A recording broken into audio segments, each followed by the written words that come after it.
Crystal here from Crystal's Quail and Cocktails.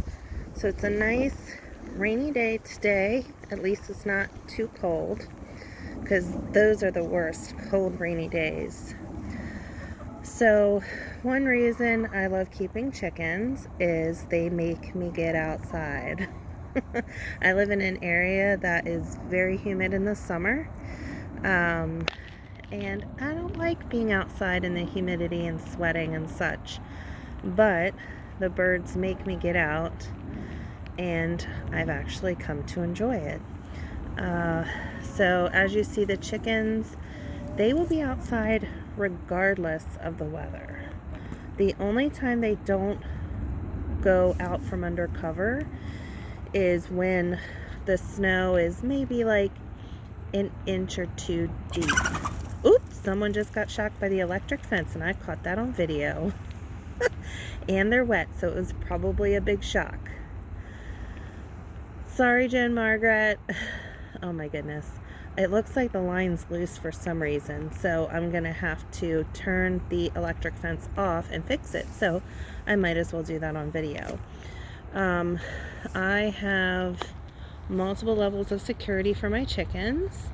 That has developed over time. What you see here is 6-foot garden fencing. I had a different type of fencing up. So when I first started with chickens, so what you don't know, let's start with this. I didn't plan on filming today, but I'm just gonna film. Don't mind the mess here. So when I first got chickens, I started with this coop. And this run came with the coop. This coop and run was around $1,000, $1,200, something along that line. So I got it. My stepdad and my husband put it up and quickly realized it is not a big enough area in the run. The coop was plenty big enough, and also there were too many nesting boxes. There were 6 nesting boxes. Not necessary, okay? And this coop, I think, was supposed to hold 12 birds maybe. So I ended up taking the nesting dividers out of one side and gave what I called an addition for my girls. So I just expanded the living space. What we also did from the start was, nice and muddy, install this roll-out nesting box. So that way the eggs roll away from the girls, they can't eat them, and they stay pretty clean. I've been having a problem with mud lately because we've had a lot of rain, we've had snow, and then it rained, so things really have not dried out well, especially in this secure run area. So I also have 3 automatic doors, one on the coop itself, one on the secure run, and then one on the garden fencing back there by the water. I'm going to lift this up. So you see those poles? Those poles are holding up predator-proof netting. So the first door that opens is the door to the coop. Everything is set. The door to the coop is set differently than the other ones. It's set based on sunrise, but then I can add a delay or have it open earlier. So there's maybe a small delay, but when it closes, I have it on a delay. Then the door on the secure run opens a little bit after that. So then the birds are very protected, right, from predators. I find that predators tend to hunt early, either at night or early in the morning. That's when I've had predator problems, was early in the morning. So I added recently this 3rd automatic door, and this one opens at 10 a.m. And the reason is all my predator problems happened like before I got my son on the bus at 9. So that's when I had fox problems, that's when I had hawk problems. So I'm hoping that by having this door open at 10, I avoid all those issues, because last spring there was a break in my electric line and I didn't know it, and I had different fencing. It was actually, I used pallets, so it was like, slats of wood basically. But there was a break in the line and the fox was able to squeeze in, but he couldn't get the chickens out, so he just massacred everybody. It was horrible. So yeah, lesson learned. So electric fence, that is has really helped for a variety of reasons. One, for predators. Two, to teach my birds their boundary. So my backyard is not fully fenced in. So over here there's a big gap in the fence, and over by the garage there's a gap in the fence. So if I let my chickens out in the yard, which I do, but not all year round. These birds have never been out in the yard because these are newer birds, but I'll let them out in the yard more when it's like the grass is growing, right? So, but since the grass isn't growing, they can eat and destroy the grass, and then also they poop all over my patio. But what I'll do, which in the summer when it dries and you can just brush it off, is not really a big deal. But when everything's kind of wet and soggy and blah, it just makes a mess. So, but I'll take that electric line, and it's like a really thin line. There's a variety of electric fence options, but I'll run fake electric lines at the gaps in my fence, and then the birds don't know it's not real, and they will stay in my backyard. So that's great. The other thing about keeping chickens, so this run is covered. I did not realize that top white panel wasn't as long as it was when I bought it. Actually, I thought the run was shorter. So I have some piece of tarp up there, but it's not really great when it's heavier raining. They're still getting a lot of water in there.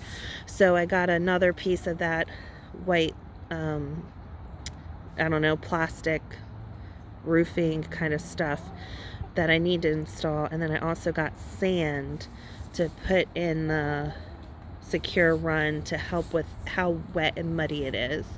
So I'll be doing that at some point, but I've had a migraine the past couple days, so I've basically been off duty. My chickens have 2 treacle feeders. See, one back there is a big one. That one holds, I think, 40 pounds. And then there's one down here that holds 20 pounds. So I try to make sure I have access to the nesting box, food, and water in the secure area. So if something happened, I needed to, for whatever reason, secure them in here, they have what they need. It is a small space for the amount of chickens I have. I have 13, but they would be secure, have what they need. The water that I have holds 15 gallons. So I probably do their water like every 2 weeks. And there is, you see that thing wrapped around the water? That is basically a giant heating pad. It's not, it's used for construction, but that is how I keep that thing from freezing.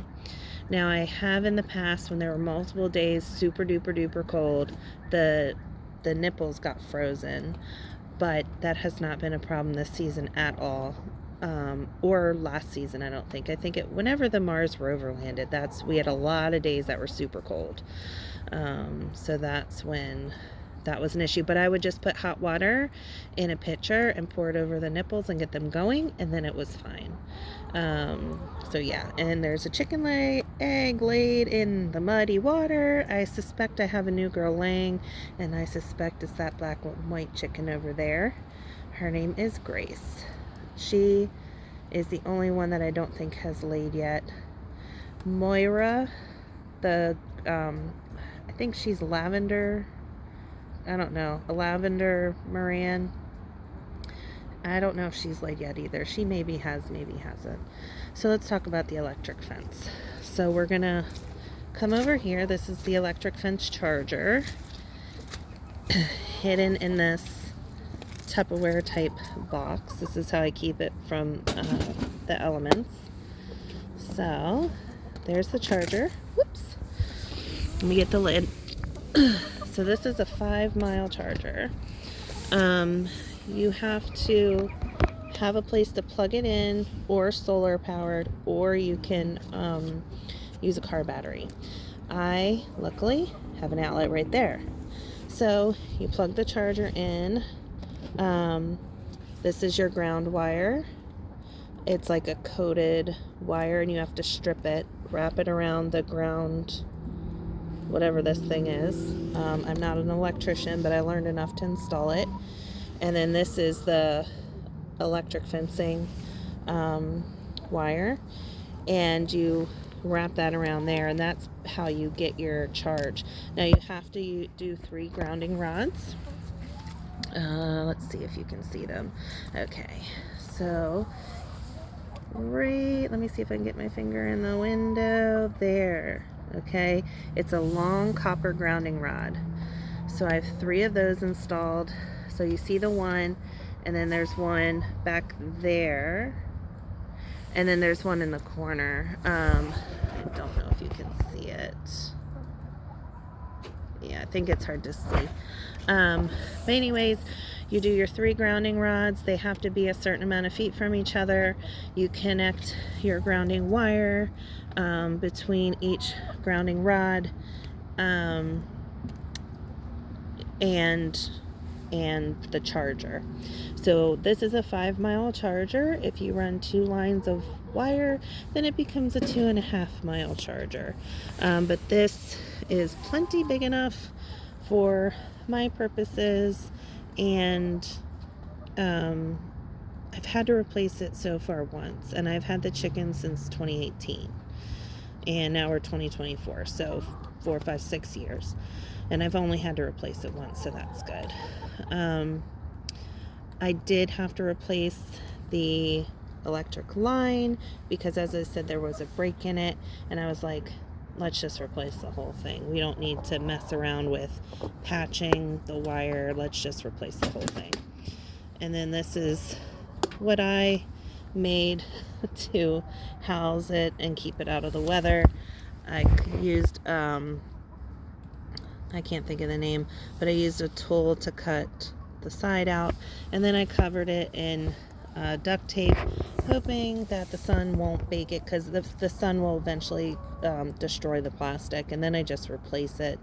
It's not that big of a deal. All right, so then you run your electric line. As you can see, it starts here, and then you also need insulators. So insulators are basically plastic, and they if you look up electric fences, you'll find those items, but I have it run from here inside, right? Because that's teaching my chickens the boundary. Also, if a fox comes up to the fence and, you know, kind of sniffs or whatever, hopefully they get a good shock. So it runs up along the back, and then along the back fence on the bottom, so you can see it better in front of the green. So it continues around on plastic insulators. They make ones for fence posts, they make them for T-posts, they make them to be hammered with a nail into wood. There's just a lot of different options. So then it goes, this is the part that I should show you, and I didn't turn it off, so I don't want to touch the electric line. Okay. So the way that you can continue your electric line, but say you want to stop, right? So I have this gate. I didn't want to run the electric fence in front of the gate, so I ran the electric line to the ground wire, and it's connected with this, I don't even know what this is called, it's been so long since I've done it. I could research it if anybody had any questions, but it's a certain type of bolt, and those bolts were insanely expensive. And they're copper. I was like, holy moly, but they're necessary. And I think I only needed 2 anyway, so it wasn't a big deal. But so the electric line runs to here. I connected it to the ground wire with the bolt. The ground wire then runs underneath of these cinder blocks, and then here it's reconnected, and then I continue my electric fence on. And as you can see, it came unwound in a spot. It's a little bit loose, so I'll need to turn the electric fence off and tighten it up and then turn it back on. So here it continues, and it goes all the way to the end and to a dead stop. Then I have the electric fence continue in another area. So this is my not too secure, I mean it's secure with the fence and electric line, area for the birds to give them extra space. So, but you see this purple coop? This is where I keep meat chickens and a couple turkeys at Thanksgiving. So, meat chickens, let's talk about them for a minute. They do not go in a coop. They do not go in a coop because they are too fat to do so. So, they will just sleep underneath the purple coop. What had happened was a predator, not sure what, maybe a raccoon, I'm assuming, reached its little paws in between the fencing, grabbed a chicken leg, and pulled the leg of the chicken off, killing the chicken. So, what did I do when that happened? Hardware cloth is your friend when you have birds. It's expensive, but it's worth it. I installed hardware cloth where the meat chickens sleep. Mostly they sleep under there. And I installed an electric fence. I ran it, tapped into it and ran it around here. Solved all my problems. Now, here's another thought. So I have this fencing, right? Like this normal chain link fence. Well, foxes can climb over that. And so can raccoons and other predators. So, what did I do? So here's, you can see where I tapped into my electric line. I will continue that thought in a minute, but you just basically tie a bunch of knots onto it. You want to have a lot of connections with the metal, thin metal wire that goes in with the plastic wire. And then I ran it through an electric insulator, and then it just continued on. And I ran a double line, right? Because the predator could jump over it, could crawl under it. So I ran a double line. But then you see right there, it runs up the fence. And then here's an insulator so it doesn't touch the metal, because if it does, you'll hear it snap, snap, snap, snap. And you don't want that because it's going to reduce your charge. So I ran it across the top of the chain link fence. Now, I didn't know if this worked or didn't work, because if I touch the electric fence and I am have boots on, it's just like a very small shock, right? You have shoes on, you touch it, it's a very small shock. You don't have shoes on, you touch it, it's a big shock. But what I didn't know was, since the animal wouldn't be touching the ground, what kind of shock would they get? Well, I know because my neighbor, accidentally, we were in our little pool with our little kid, came over to chat and put both of his arms, boom, put his forearms up on the metal to chat with us. Oh yeah, he got a big shock. And we might have laughed. And he said, I don't need to drink coffee. I will just come over here and touch your fence. So it is a big shock. So it's been successful. But if you can't test that part, how do you know, right? Because I have you can't test it. So I didn't know if it was off or not. But then he tested it for me, involuntarily. And then I was able to figure out that yes, it works. So Um, when you have chickens, predators, you have your aerial predators, hawks, depending on where you live, you could have eagles or falcons or, whatever. And then foxes, you could have, yes, Moira, we hear you. Coyotes, things like that. So you definitely need to protect your girls.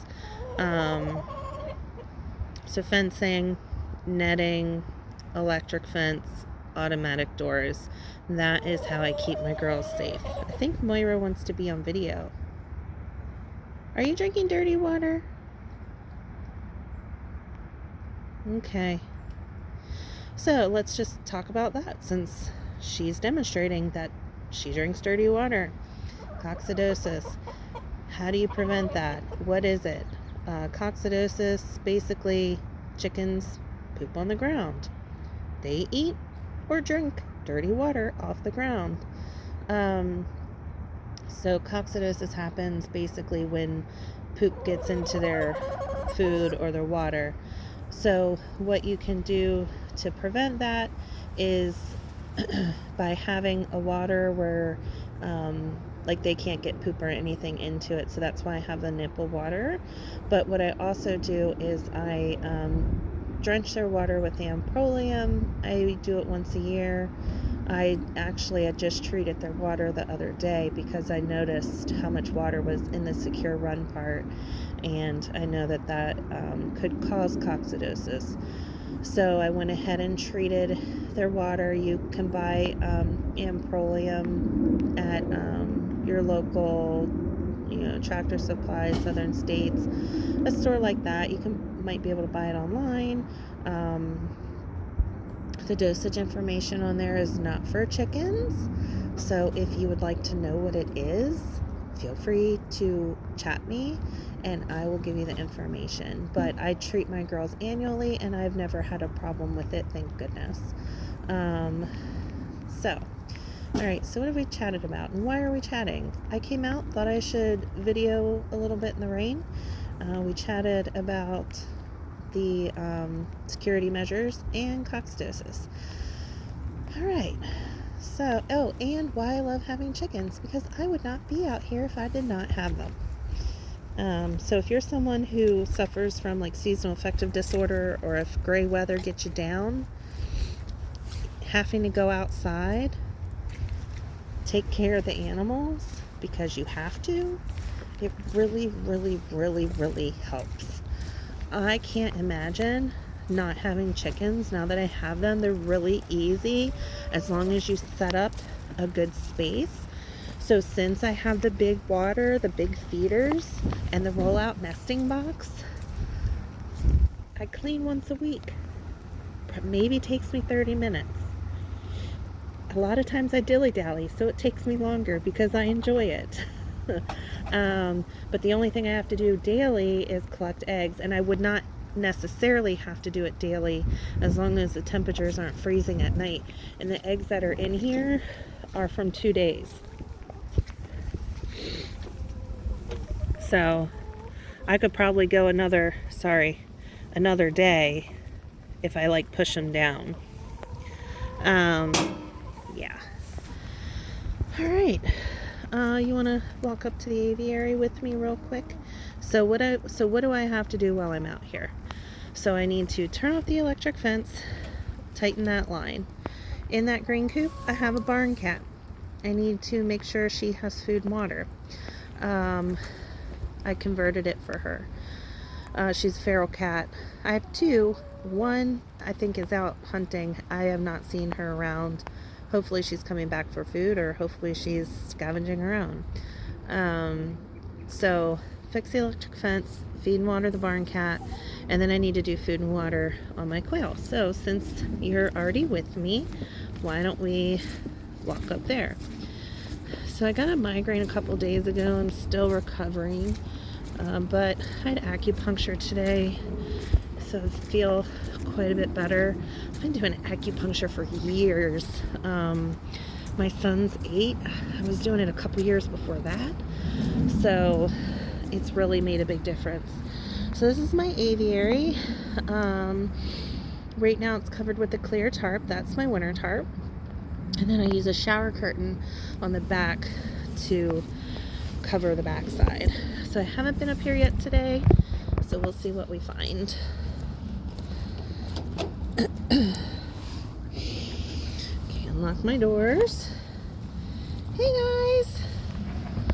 Alright, so I took a video because I'd moved birds around. Ooh, let's see if we find injuries while you're on the video. So these birds, I introduced some new birds to the group.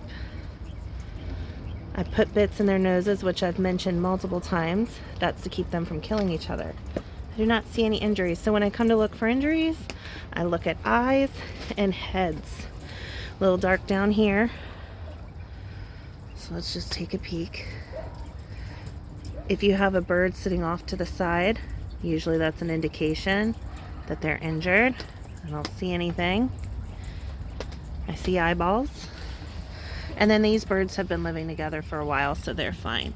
So yesterday I showed this cage, but I didn't show it with the trough feeders. Oh, so this is what I came out here to do. So it's going to be freezing tonight. So what I need to do is shut off the valve on the water and feed at top up. So they still have plenty of food. But if I just add a little bit up there, it's gonna make them want to eat, right? Because it's the new fresh stuff. So I'm going to turn the valve off, top up their feed, and in order to pass from their crop, they have to drink. So they'll eat, they'll drink, they'll drain the line so the lines can't freeze. Yesterday I pointed that stuff out, but today, since there's no birds in here, I can point it out a little bit more. So this is their drinker cup.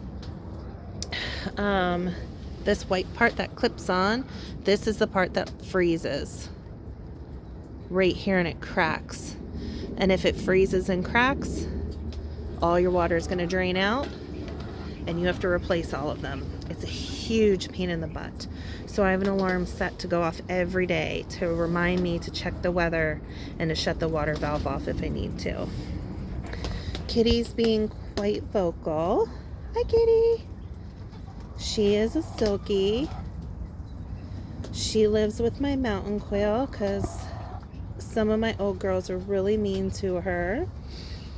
There's my mountains. They're native to the West Coast from Washington to Mexico. So the only time you'd see them is if you hunt in that area. But there's a guy in Maine who breeds them.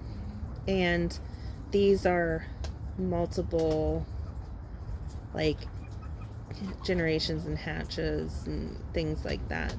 I've decided to actually stop breeding them because it was taking up a lot of space in my incubator.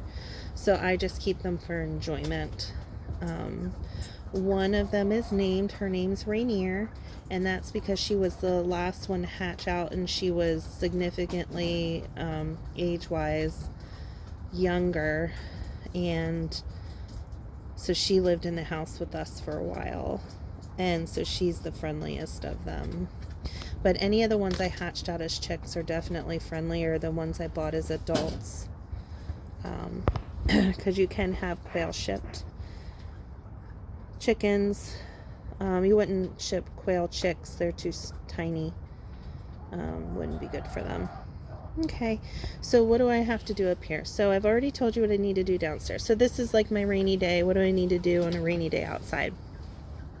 Electric fence, feed and water the cat, collect the eggs, shut off the water, do a little top up on their feed so that way they drain the waters. And then over here in those bins, those are my brooder bins. There are younger quail chicks in there. So they're going to be moving out soon. I think I'm going to move them out after we have like 2 days below freezing at night. So I think I'm going to move them out after that. And as I said in my last video, they'll go in this top cage. That way I can put heat lamps on top of it and to keep them cozy, and then just basically transition, get used to the transition temperature wise.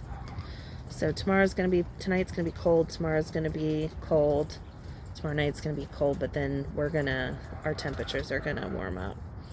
All right, so I also need to feed and water the chicks.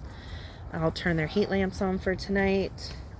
I will check the mountain quail and kitty's water and food. She always likes a top up too, so I just give her a light sprinkle of fresh feed. And that's probably what she's chatting about. She's very chatty. Okay, so that's my little video for today about what I have to do, even though it's raining, even though it's gray, even though I'm recovering from a migraine. But I think all these things are beneficial because getting outside. So I also have a vestibular disorder, and when I get a migraine, it flares up my vestibular disorder. But being outside for some reason really helps. I think it's like the openness. It's not so crowded. Like so much visual stimuli in the house. So it actually makes me feel better. So even though I feel nauseous and gross and have a headache, it still helps too. So I'm hoping tomorrow I'll be back to my normal self since I'm on day 3, and I had acupuncture today. So I'm hoping that makes a big difference. Ooh, I see some fighting. Yes, I see that. Oh, so he's tagged, that boy right there. He's tagged as a male. And then the one in the back, she's the only feather sexable one that came out of the hatch. So their dad was a tuxedo male, and their moms were a variety of birds, and some were feather sexable, but some were, I'm bad at the colors. But anyways, most of them hatched out tuxedo, but one is a feather sexable one. And so since she has speckles on her chest, I know she's a girl, so he was trying to get busy with her. But basically I was looking to see if he was already tagged a boy or not, because if he wasn't, then I would vent sex him, and if I can confirm he's a boy, then I would tag him with a blue zip tie around his ankle, so that way I know. Oh, someone else is getting busy. Poor girl. Do you have a tag? Nope. Alright, let's see if I can get this on video. Oh, he'll run away. Okay, that might be another day project. Oh, pop that back down. Okay, so normally I will take this feeding trough, and I will, I've bent the ends so that way it can go up here.